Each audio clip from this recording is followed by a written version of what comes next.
be and happy. Yes. Because you can be in a lot of different moods. Be happy. Be easy on yourself. Be. Follow the path of least resistance. Follow the path of least resistance. So these signals that I'm getting, like, oh, this is the right moment, or like, oh, don't send the email right now, or go there right now, I can just play with this a little while and see. In other words, has there ever been something that you thought you should do? Yeah. And you just can't quite get to it, and finally you just do it because you're supposed to do it. That's not the path of least resistance. That's the path of most resistance. That's not going with the flow. That's going against the flow. And there are people, even in this room, who worry about this conversation because there's stuff they want you to do. They don't want you to go with the flow. Esther sometimes doesn't want Mark, brilliant Mark. Mark put all this sound system together, reconnoitered all of it, keeps it all running, trains everybody. In other words, she wants Mark to do his job. She doesn't want him out pleasing himself.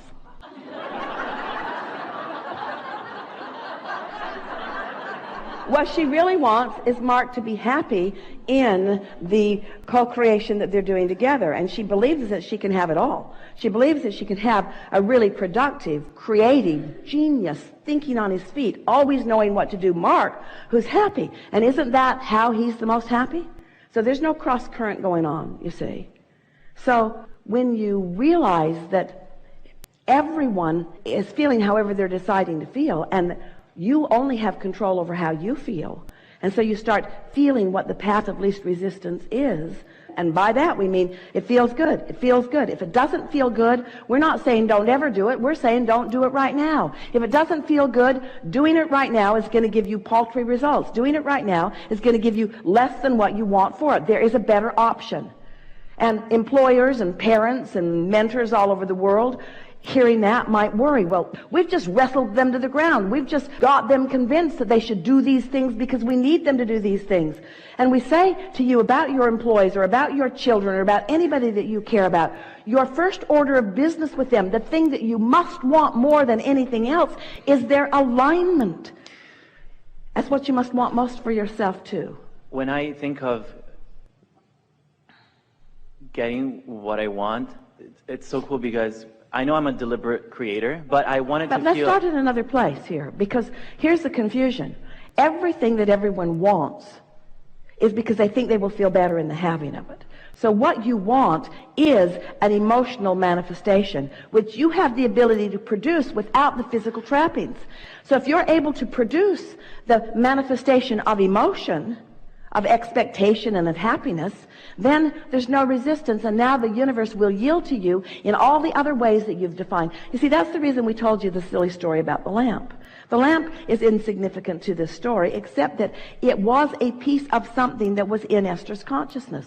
There was a lamp. It was a physical lamp. It was in the closet. It's too beautiful to be in the closet. It ought to be out there where somebody's really enjoying it. She found a lamp that she likes more for the spot that she had purchased that lamp for. In other words, there isn't anything very significant about that, and yet it is a lamp that mattered to Esther in some way. And the universe does not care how big or small in the scheme of all of the desires in the world anything is, because the universe has the ability to yield it all to you. You don't have to give up something for something else.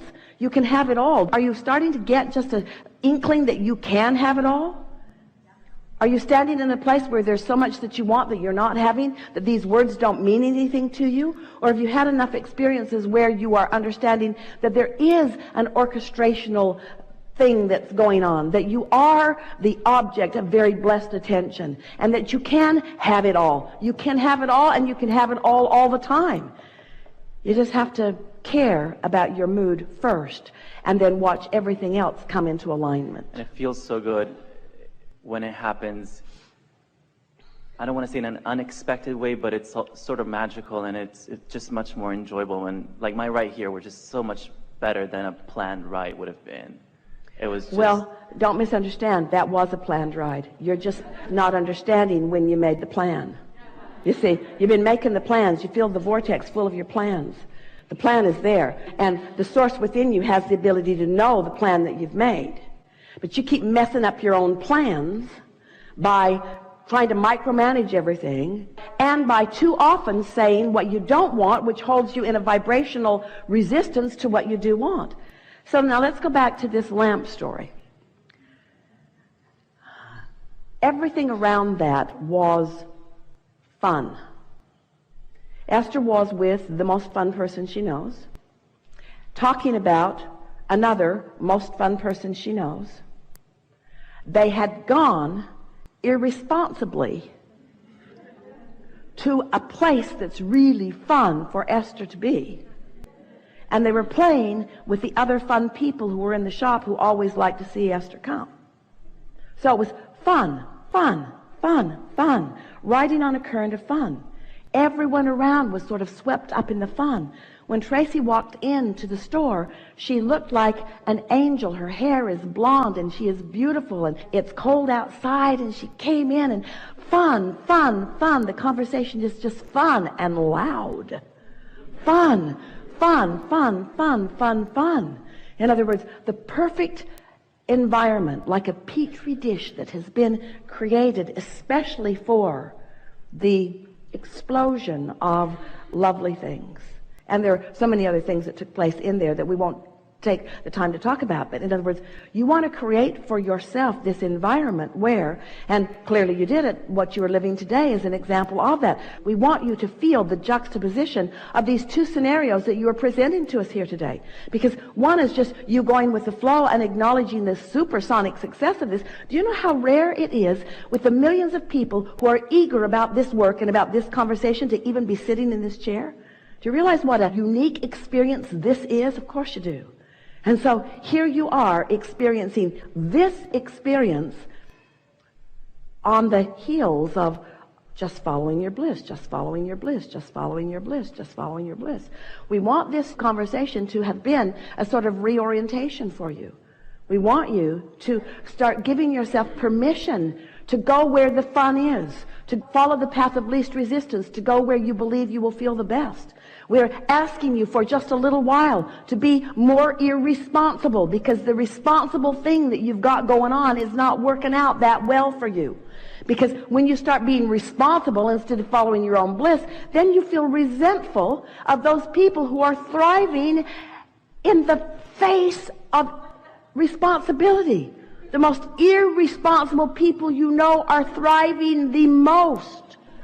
That's just not fair. Those basketball players, how dare they follow their dream and make millions of dollars? Those dropouts of college, or those that never went to college, Bill Gates, how is it that he could follow his bliss and just do what feels good to him? How dare he thrive when the rest of us are following our responsibility and doing what we're supposed to do and keeping the rules? And we say, there are some rules and some laws that your gut has been pointing you toward, that as you start listening to the way you feel, get on a rampage of fun for a little while and watch what the universe yields to you, and show yourself the ability that you have to get rid of doubt before it starts tomorrow by staying in a happy, feeling good mood. Watch how traffic treats you and others treat you. Watch how you rendezvous with people. Watch how the nice people of the planet find their way to you. Watch how you move around in a sort of bubble of well-being while the rest of the world is doing whatever it's doing that's none of your business. Really good conversation. Yes, thank you. Yeah. That was fun. We think this is a really good time for a segment of refreshment. Thank you.